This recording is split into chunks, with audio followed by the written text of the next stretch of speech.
name is Amber.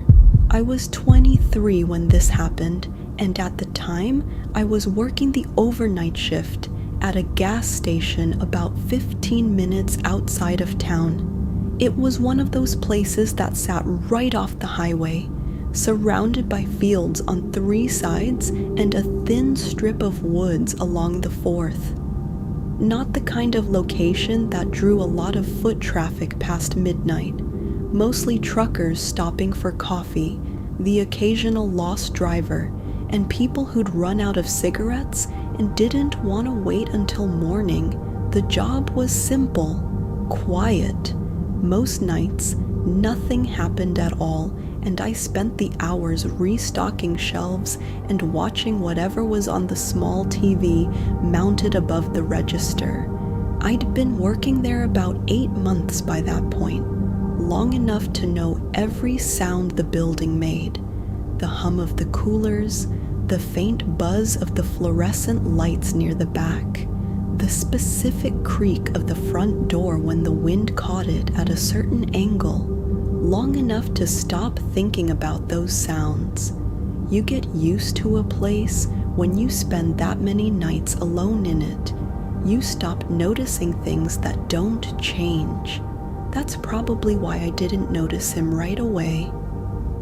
It was a Wednesday, just after 1:40 in the morning. The lot had been empty for almost an hour.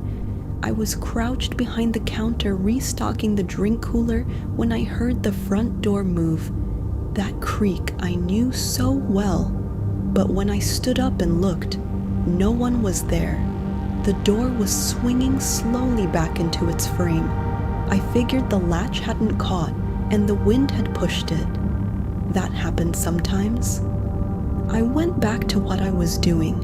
About 10 minutes later, I looked up at the outside camera feed and saw him. He was standing at the far pump, the one at the edge of the lot, closest to the tree line. He was facing the store, not pumping gas, not walking toward the building, just standing completely still, arms at his sides, looking through the glass directly at where I was standing. He had a dark jacket on and his hood up. There was no car at the pump, no car anywhere in the lot that I could see on any of the feeds. I told myself he was waiting for someone. Maybe he'd gotten dropped off. Maybe he needed to use the restroom and was working up to coming inside. I watched him on the camera without letting myself fully believe any of that. He didn't move. For 4 full minutes, I watched him stand at that pump, motionless, just looking at the building. Then he turned and walked around the side of the station, out of frame. I switched to the side camera. It was a bad feed, grainy, a narrow angle that didn't cover the full wall. I caught the edge of his jacket disappearing into the blind spot near the back corner, where the dumpsters were and the camera didn't reach. I waited for him to come out the other side and show up on the backlot feed. He didn't. I texted my boyfriend, told him there was a weird guy outside. He said I was probably fine, but to keep the door locked. I already had. I went back to watching the feeds. Nothing moved. The front lot stayed empty. The side showed nothing. I switched between cameras for probably 15 minutes, trying to catch him reappearing somewhere. He didn't. I started to convince myself he'd cut through to the field behind the property and kept walking. It wasn't impossible. It was that hour. People made strange choices. I was almost all the way back to believing that when the phone rang, I picked up. Long pause.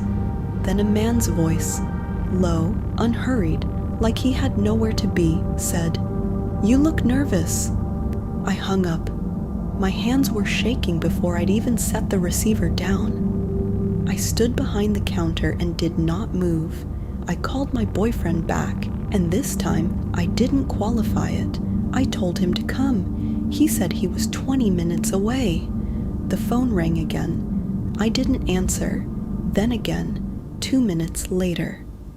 On the fourth ring, I picked up without saying anything, just to listen. Same voice, completely calm. He said, "The side door is unlocked, by the way." And then the line went dead. I crossed the store in 4 seconds and hit the deadbolt on the side door. It had been unlocked. I don't know for how long. That door had a stiff mechanism that I'd been meaning to report for weeks, and sometimes I forgot to check it at the start of my shift. I could not remember whether I'd checked it that night. I went straight to the office, shut the door behind me, and called 911.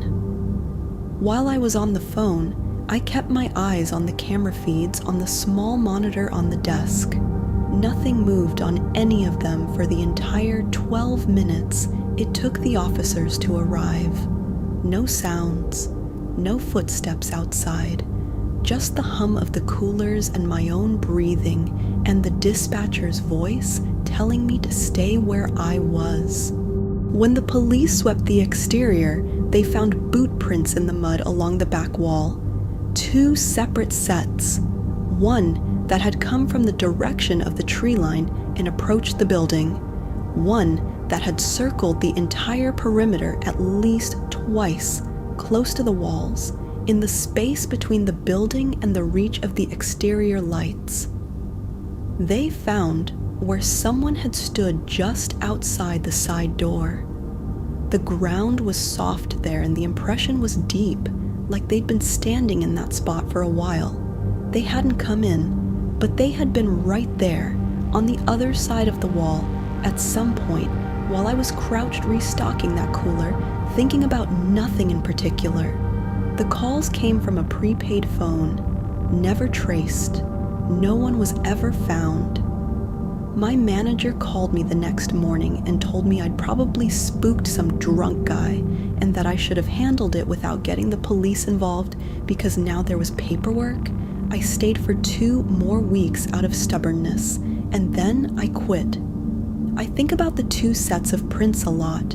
One person visible at the pump, facing the glass, making sure I was looking at him. One person working around the back, trying the doors, staying out of camera range. The one at the pump wasn't there to come inside.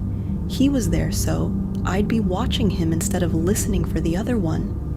I didn't understand that at the time. It took me a long time to understand it clearly, and even longer to stop being angry at myself for the minutes I spent staring at a pump instead of checking that side door.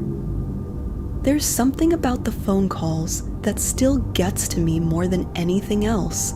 Not the first one, which was startling but brief. The second one, the patience in that voice. He knew I had the door unlocked before I did, which means he'd already tried it, which means at some point during those 15 minutes I spent switching between camera feeds and convincing myself he'd wandered off into a field. He had walked up to that door, tested the handle, found it open, and decided not to come in yet. That last part is the one I can't fully reason through even now.